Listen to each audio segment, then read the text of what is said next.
मेरी आपसे गुजारिश है, जिस काज के लिए इमाम हुसैन ने जान दी थी ना, उस काज पर काम करने की जरूरत है। अब क्या करने की जरूरत है? अब वो पैगाम जो इमाम अली मकाम का पैगाम, दीन के लिए काम करें, बेहयाई के खिलाफ, उरियानी के खिलाफ, बेदीन कुव्वतों के खिलाफ।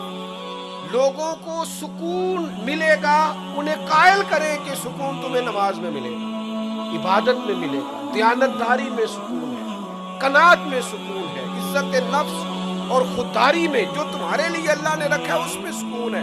लूट के खाओगे तो सुकून नहीं मिलेगा। मेरे भाई, इस सारे पैगाम को आम करने की जरूरत है, फैल जाए दुनिया में। और जिस तरह अपने हक में लोगों को कायल करते हो ना, तो मजबूरी बन जाए, इस तरह लोगों को दीन के हक में कायल करें। मिन्नत करके बेनमाजी को नमाजी, मिन्नत करके जो दीन से दूर है उसे